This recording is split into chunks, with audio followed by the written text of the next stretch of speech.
It was 8:05 a.m. in the VIP parking lot outside Oryx Group HQ. The CEO's scarlet supercar sat motionless, a spectacular roadblock. High-level technicians circled the vehicle, diagnostic cables tangled. Isabella Crane, 34, the fierce CEO, watched, jaw tight. Her critical board meeting was starting. Maintenance worker Daniel Moore, 39, paused his sweeping and walked toward the chaos, closing his eyes. An engineer sneered. "Not fixed with ears, pal. This is advanced engineering." Daniel spoke quietly. "Not the battery, not the engine. It's a subtle mechanical bind." Isabella finally noticed him, her analytical mind pausing at the unseen man. Daniel Moore's official title at RX was Temporary Facilities Maintenance. He was a ghost in the high-tech machine, a name absent from every engineering roster. His duties were simple, manual, and strictly non-technical, sweeping the pristine floors, checking the HVAC infrastructure, and managing waste disposal. Yet Daniel Moore had once been a master mechanic, a prodigy in the esoteric field of performance engine diagnostics. He'd walked away from the high-octane world when his wife passed, choosing stability and presence for his son, Ethan, now 9. His maintenance schedule was meticulous, crafted around one unbreakable commitment: being there to pick up Ethan precisely when school ended. Daniel came in early every day, a silent observer in a world that valued noise and data. The engineers at RX, draped in their white lab coats, had never bothered to ask Daniel what he knew. To them, he was part of the background, an object in the periphery of their complex, code-driven reality. Isabella Crane, the CEO, was a legend of decisiveness, a woman who had climbed the corporate ladder by trusting only in proven metrics and quantifiable results. She did not trust gut feelings, and certainly not listening to the engine in a multi-million-dollar machine governed by complex proprietary software.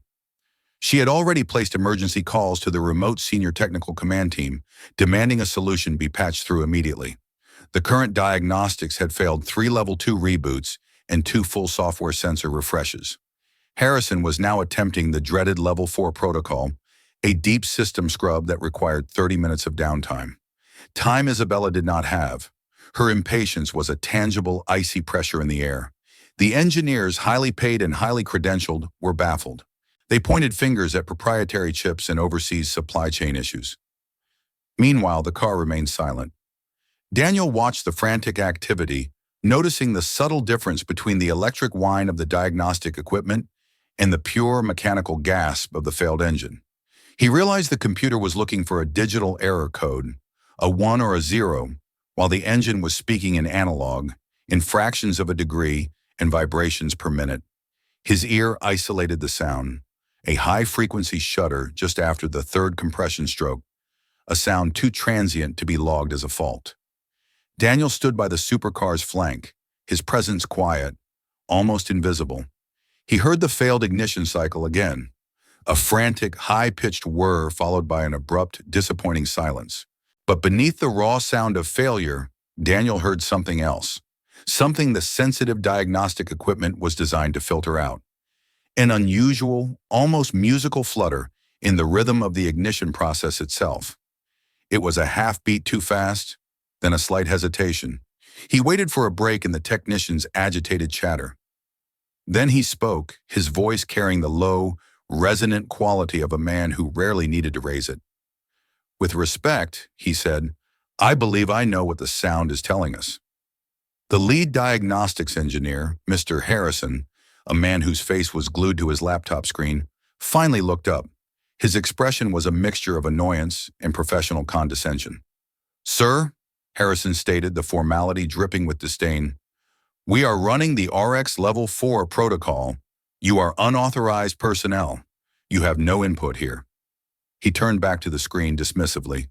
Daniel didn't flinch. He understood the hierarchy, the unwritten rules. But the sound of that engine was a scream that needed to be heard.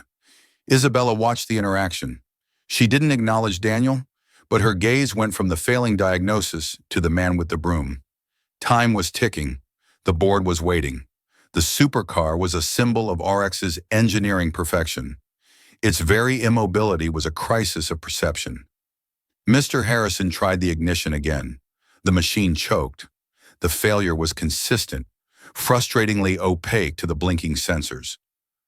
Daniel seized the moment, his voice calm but firm, cutting through the rising panic. "Ms. Crane," he addressed the CEO directly, ignoring Harrison. "Give me 1 minute. If I am wrong, I will not only go back to sweeping the floor, but I will mop it too. If I am right, you make it to your meeting." Isabella's blue eyes, usually sharp and penetrating, narrowed with the weight of the gamble. It was irrational. It was unprofessional. But the data wasn't working. "This is completely against protocol, Ms. Crane," Harrison protested, his voice tight. Isabella simply raised a hand, silencing him. Her eyes stayed locked on Daniel. She couldn't explain the impulse, but in the quiet confidence of the maintenance worker's posture, there was an authority that the frantic energy of her engineers lacked. She gave a small, almost imperceptible nod. Isabella Crane, the most powerful person in the building, gestured for absolute silence. The whole parking lot held its breath, waiting for the quiet man to speak. Daniel Moore's first, almost radical request shattered the tension. "Try the ignition one more time, please, and leave the hood closed." Harrison nearly exploded. "The system is demanding a full visual inspection of the injection system. We need to pull the bonnet." "Mr. Moore, this is ludicrous. The entire point of Level 4 diagnostics is visual verification of the combustion chambers and fuel line integrity. The data we collected demands a physical check. What good is listening to an inert piece of metal?" Harrison sputtered. "The car isn't inert, Mr. Harrison," Daniel countered, his eyes still fixed on Isabella.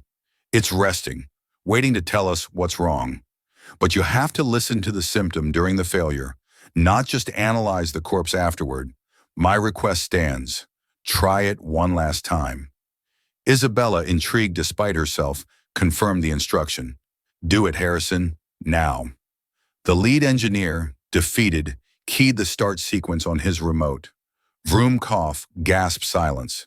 The engine struggled, offered a sickly growl, and died immediately. As the engine sputtered, Daniel moved. He didn't rush. He knelt by the rear wheel well, his head bowed. The metallic scent of gasoline and cold metal filled his senses. The position looked subservient, but the focus was absolute. He wasn't just hearing the noise. He was interpreting the engine's chaotic internal dialogue, isolating the frequency of the fuel regulator against the baseline sound of the starter motor. It was a language he was fluent in. Daniel didn't look at the flashing dashboard warning lights. He didn't look at the diagnostic data on the screens. He walked slowly around the back of the car, knelt down near the exhaust outlet, and pressed his ear close to the carbon fiber body panel, his hands clasped behind his back. He was not touching, he was absorbing. He looked like a doctor performing a sacred ritual, listening to the very heart of the machine. He stood up, brushing the invisible dust from his maintenance trousers. His gaze was firm, authoritative. "Fuel pressure is failing," he stated definitively, "but the pump is fine. The issue is the fuel pressure regulator valve itself. It's not damaged, it's just sticking or slightly misaligned." A micro chatter. Harrison scoffed, his fingers flying across the laptop keyboard. "Impossible. Computer data shows the rail pressure is within the acceptable lower margin of error. Look." He pointed to a graph showing a pressure trace that dipped, but stayed nominally green. Daniel walked over and peered at the screen for a moment. He pointed a steady finger at the line. "The data is correct. The sensor heard the drop, yes, but the human ear, when trained, hears the vibration before the pressure drop becomes statistically significant. That flicker in the solenoid's engagement, it's 2 milliseconds slower than the computer realizes. It's just enough deviation to cause a fuel starvation during the initial, crucial compression stroke, but not enough to flag a catastrophic failure code." The engineers exchanged nervous glances. This was not the language of code. This was the language of physics, vibration, and pure mechanical empathy. Isabella, the data purist, felt a tremor of excitement.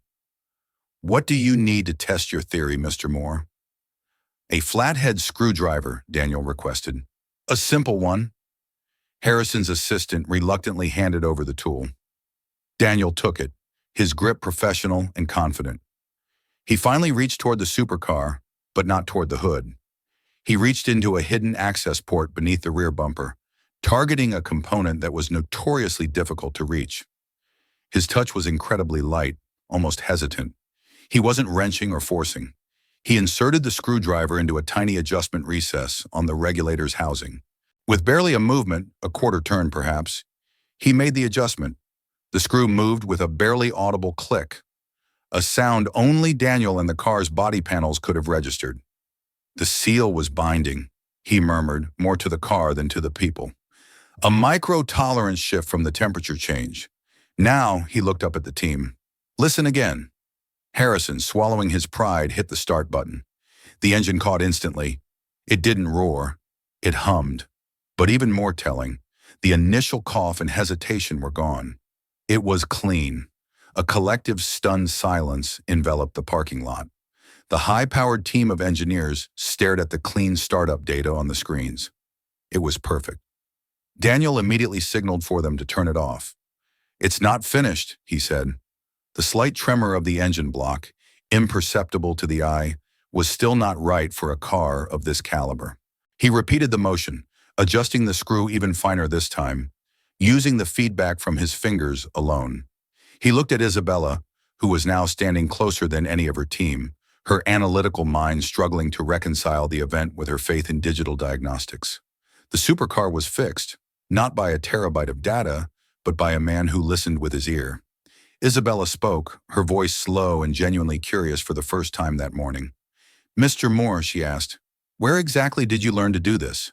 Daniel paused, the screwdriver still resting in his hand, its simplicity a stark contrast to the complexity of the vehicle. "I used to be on the development team for high-performance test beds," he explained, his voice even, revealing no pride. "Before RX, I worked for the competition, back when we still relied on acoustic analysis as much as thermal imaging." He explained that during an incident years ago, he'd sustained a minor, often painful inner ear trauma. "It wasn't a glorious ending," Daniel admitted, the memory clouding his eyes momentarily. "I was conducting an overspeed stress test on a prototype engine, not ours, a competitor's, when a fuel-air mix went critical. There was a near-fatal flash explosion. I was protected physically, but the shock wave, it damaged the tiny hairs in my inner ear, the cochlea. The pain lasted for months. It ended my frontline career immediately." He paused, forcing the memory away. "But the strange thing is, the trauma didn't dull my hearing. It shifted it. It made me deaf to certain low-frequency background noises, but terrifyingly sensitive to high-frequency harmonics, the subtle mechanical singing that a finely tuned engine makes.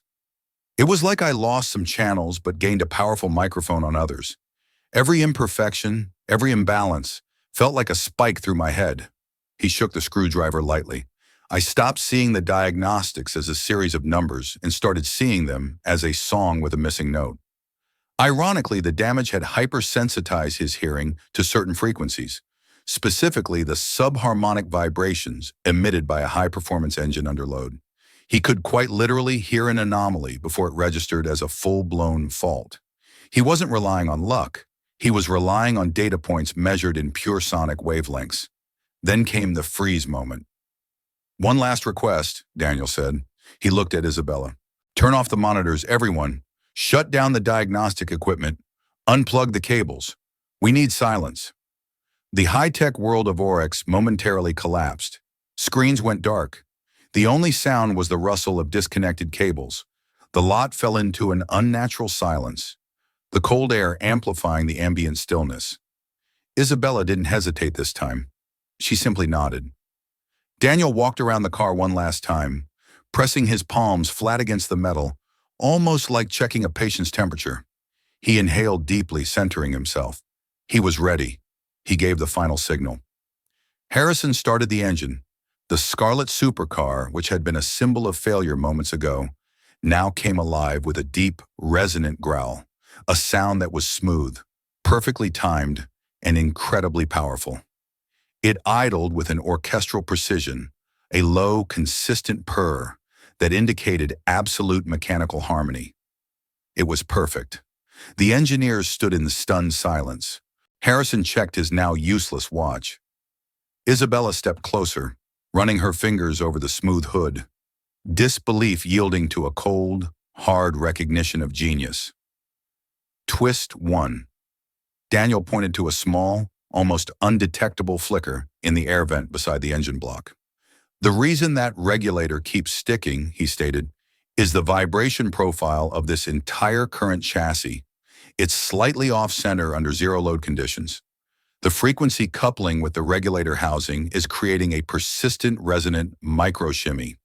He paused, then added, "It's a minor design flaw in this generation.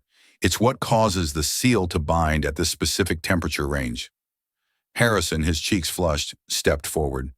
"But Mr. Moore, our V meter is calibrated to flag deviations exceeding 0.15 hertz per second. Your required adjustment implies a deviation of less than 0.05 hertz. That's within the acceptable margin of error. It's designed to be filtered out of the operational data." Daniel nodded. "Exactly, that's why the computer missed the truth. The engine is a living system. A margin of error for a piece of code is a slow, chronic illness for the metal. The micro shimmy you filter out is the cumulative stress that binds the seal over time. Today, the ambient temperature dropped just enough to tighten that tolerance, and your acceptable margin of error became a multi-million-dollar problem." He looked pointedly at Isabella. "The data said it was fine, but the car knew it was sick." The technical team, their humility fully activated, quickly re-engaged their thermal imagers and vibration meters. They checked the specific components Daniel mentioned. To their astonishment, he was precisely right. The frequency coupling was registering exactly where and how he described it. Twist 2. Isabella, still processing the shock, had a memory flicker. The technical insight sounded vaguely familiar. She quickly pulled out her executive tablet and, overriding Harrison, drilled down into the archived design documents of the previous supercar generation, a project that had been shelved 10 years earlier. "Search for resonant frequency suppression on fuel line housing," she instructed her assistant, her voice low and tense. A report popped up. A proposal for a passive vibration dampener on the fuel system, submitted a decade prior and marked rejected. The document wasn't a mere suggestion. It was a deeply researched 9-page engineering brief, complete with mathematical modeling and stress tests. It proposed a small, inexpensive counterweight to isolate the exact fuel line section that was now vibrating. The rejection reason, stamped in harsh red ink on the cover page, read, "Non-essential cost adder, vibration within acceptable tolerances, defer to software compensation." Isabella clicked the author field. The name that flashed on the screen, attached to the brilliant, elegant, and ultimately ignored solution, was Daniel Moore. The room seemed to shrink. Daniel Moore, the maintenance worker, had tried to fix a design flaw that was currently grounding the flagship model 10 years before the flaw even manifested. Isabella leaned back against the mahogany conference table, her perfectly controlled professional mask cracking for the first time. The sight of the name, Daniel Moore, next to the word rejected was a physical blow. Her company had spent millions trying to invent a digital solution to an analog problem that the man sweeping their floors had solved a decade ago for the cost of a 3-cent shim. She felt a profound and chilling corporate guilt. Isabella looked at Daniel, the weight of a decade of corporate arrogance crushing her posture. Her voice, usually sharp, was now a mere whisper. She paused, emphasizing the institutional failure. "We're wrong." Daniel merely shrugged, picking up his discarded broom. He held it like a scepter of truth. "The car heard it clearly," he said quietly. "It hears clearer than people do." Isabella stood silent for a long moment, staring at the name on her screen, then at the man. It was the first time in years she had truly lost control of a situation, not to external forces, but to the crushing reality of her company's internal failure to listen. Isabella Crane didn't make her board meeting. Instead, she asked Daniel Moore to join her in the executive technical review room, a sterile glass-walled space usually reserved for PhD-level engineers. Daniel, still in his worn maintenance uniform, sat down opposite Harrison and the rest of the shell-shock diagnostics team. The room was all chrome and glass, starkly minimalist, a shrine to modern, quantifiable success. Daniel's blue uniform, stained faintly with machine oil, stood out against the bespoke suits of the engineers. The silence in the room was heavier than the noisy panic of the morning. Isabella began the meeting, not with a solution, but with an apology. Before the entire team, she said, "Mr. Moore, on behalf of RX Motors Group and myself, I apologize for the dismissal of your earlier work and for our failure to recognize your expertise today. We prioritize data over intuition and digital feedback over direct sensory input." Daniel, however, refused to accept any grand gestures of credit. "It's not about credit, Ms. Crane. It was about fixing the car. That engine needs to be trusted." Daniel waved away the mention of the past report. "The past is data, Ms. Crane. We look forward. The failure today wasn't in the engineering, it was in the philosophy. We stopped believing that machines could communicate in ways that weren't standardized by a computer program. We trusted the algorithm more than the sound of the machine itself." He looked directly at Harrison. "The car doesn't lie, but the code can be programmed to ignore the truth." Isabella cut straight to the point. "I'm not offering you a raise in maintenance, Daniel. I am creating a new position, acoustic diagnostics and legacy consultant. You will report directly to me, not to the engineering department. Your role will be to validate our final production models using nothing but your ears." Daniel took a moment, considering the offer, not the title. "I have conditions," he stated. Isabella leaned forward. "Name them." "No increase in working hours," Daniel said clearly. "My priority is my son, Ethan. I must leave by 3:30 p.m. No exceptions. To pick him up from school. Family comes first. The car, no matter how valuable, comes second." Isabella's expression shifted from CEO to human. She understood trade-offs, but she needed to understand his. "Tell me, Daniel." "My son, Ethan, he's 9, Daniel explained, his voice softening slightly. "Since his mother passed, it's just been us. He has piano lessons on Tuesdays and soccer practice on Fridays. His school ends at 3:30 p.m. There is no one else to get him. My job here, even the new consultant role, cannot interfere with that. I will give you everything I have during those hours, but the minute the clock hits 3:30 p.m., I am Daniel Moore, father, not Daniel Moore, consultant." His gaze was steady, challenging her corporate rigidity with his personal commitment. It was a test of her newly discovered humility. "Done," Isabella repeated, the word carrying more weight this time. "Your family schedule is our priority. We will adapt our meetings, our production schedule, everything around that 3:30 p.m. deadline. You have my word." The new dynamic was immediately apparent. A young engineer named Chris, humbled by the morning's events, approached Daniel before the meeting ended. "Mr. Moore, sir," he asked tentatively, How do I start hearing what you hear?" Daniel offered a small, knowing smile. "Don't look at the screen when you turn the key, Chris. Don't look at the RPM needle. Just close your eyes. Listen to the car before you look at the machine." Isabella immediately tasked the team with rewriting the final inspection protocol. It would now include a mandatory acoustic audit performed by Daniel preceding the final software sign-off. The culture of the company began to shift, subtly but surely. The silence in the workshop became more respectful, less distracted. The engineers learned to look up from their screens. Daniel Moore clocked out exactly at 3:30 p.m.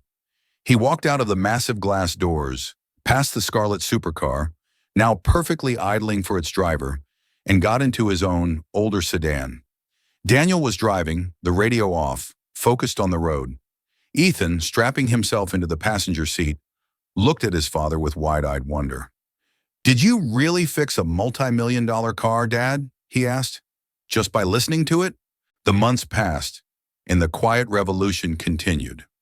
Daniel often taught Ethan the subtle art of auditory diagnosis on their own aging sedan, turning the ignition into a lesson in acoustics. "Hear the little squeak in the alternator belt, son. That's frustration. Hear the smooth hum now. That's contentment." The new RX protocol, the Moore acoustic audit, became the gold standard. The audit was simple but revolutionary. Before any supercar left the production floor, Daniel would stand in the isolated sound booth for 60 seconds, hands off the car, listening. If Daniel gave the thumbs down, Even if all data was green, the car was pulled back. 2 weeks later, Daniel flagged a new model for a low-frequency, harmonic buzz. Harrison's team scrambled, finding nothing. Daniel led them to a welding station.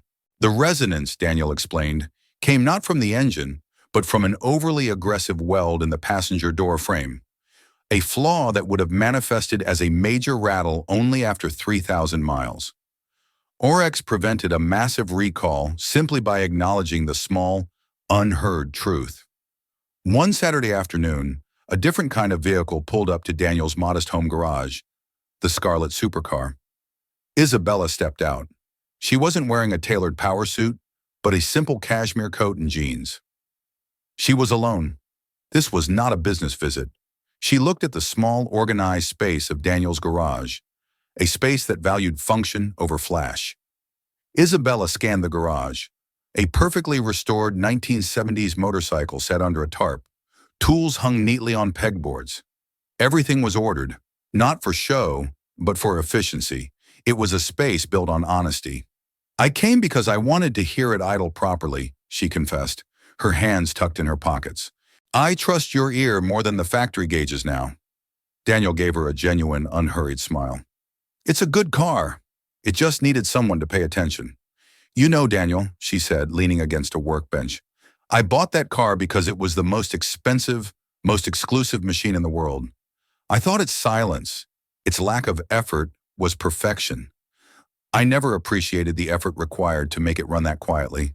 She sighed, a deep release of corporate tension. "I was chasing prestige that shouted, 'You live in a quiet competence.'" Isabella nodded slowly. "I learned to be quiet this year, Daniel," she admitted. "Quieter in the boardroom, quieter in my head. And listen," Daniel finished for her, without judgment.